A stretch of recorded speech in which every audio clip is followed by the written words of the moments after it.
Hello, and welcome to Tea Talks with Terry. Today we are talking about menopause. Bum, bum, bum. Yeah, it's like that impending doom. But, Some of us have already hit it, mostly. Mostly. It's really cold in here. I don't know what that means. But, so it's something I for sure don't know a lot about. But I know it's not fun.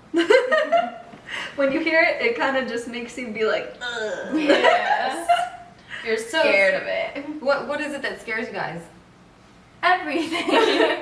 Because when you hear about it, like, people make fun of it, like, on TV shows, for example, and they're like, oh yeah, she hit menopause, and it's like this weird thing that makes you, like, that makes a woman angry and irritable and, like, all this, like, And like stuff. mood swings, hot It flashes. just doesn't sound fun at hormonal all. imbalances. Yeah, and, like, I am young. I know nothing. This is a conversation for 10 years.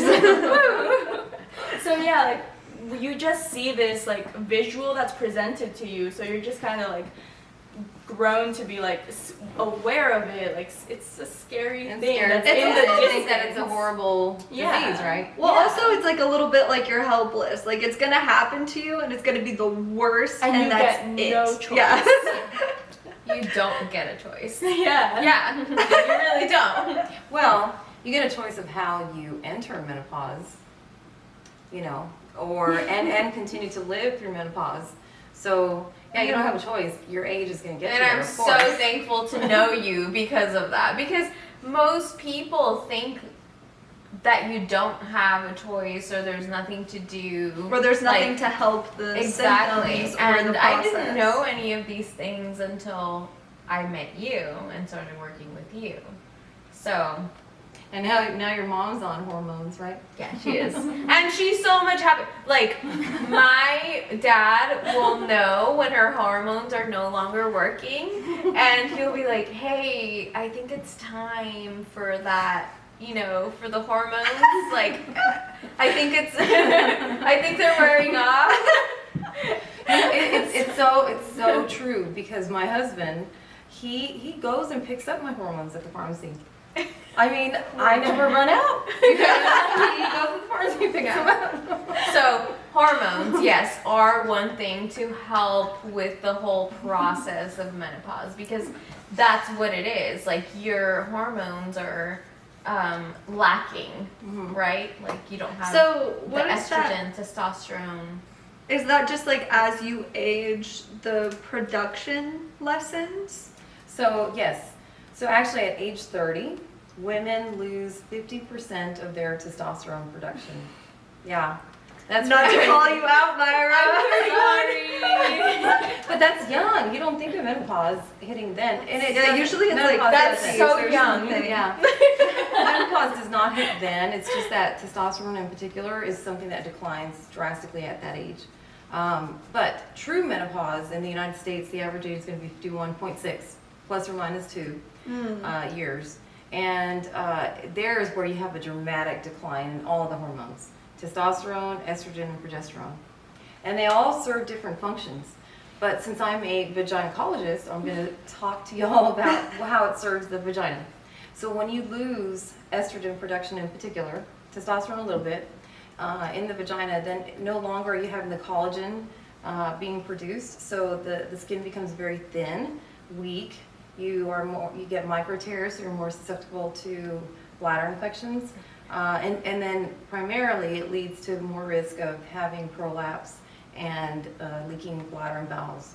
So estrogen is super critical for the vagina.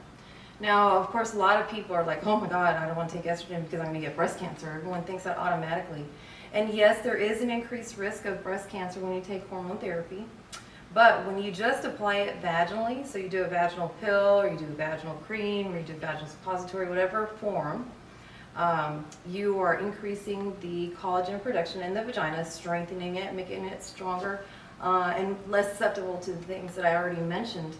But you're not having a lot of systemic absorption. In other words, it doesn't get into your bloodstream as much. And like your whole body. Very little gets into your bloodstream. So when it comes to getting strokes, heart attacks, breast cancer, clots in your legs that could lead to death because it travels to your lungs.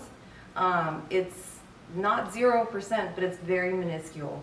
So I have even breast cancer survivors, as long as they've been 2 years post-treatment, on vaginal estrogen to help them with these problems. So, you know, it's not as scary as a lot of people think. It's just that education, again, is not giving you the full story.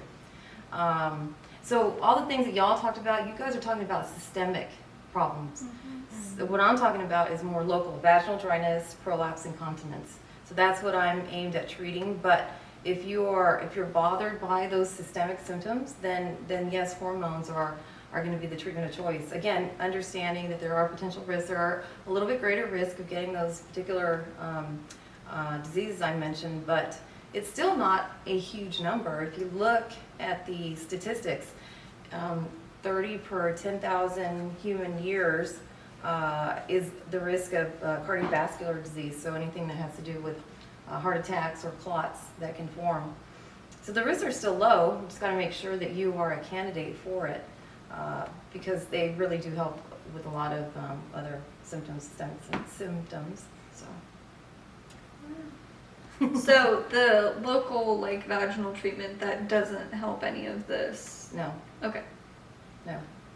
That would have to be either an oral pill or a patch or a cream that's not placed just in the vagina, it's placed on the skin, anywhere in the body. That will hit the rest of the bloodstream and affect you more generally. The other form is pellets. Pellets are, they are between the size of a grain of rice and a Tic Tac, if they still sell those, and they're actually inserted under the upper skin of your buttocks, and it gives you a steady state release of hormones, so you don't have this fluctuating up and down type of hormone level. And in my opinion, they're the best for sure, because it does give you a steady state, so you don't have that dip that you can often have in a daily type of form of hormone. So that's it. All right. Why does menopause happen? Because, how can I explain it? So the decline happens because there is now atrophy of the ovary.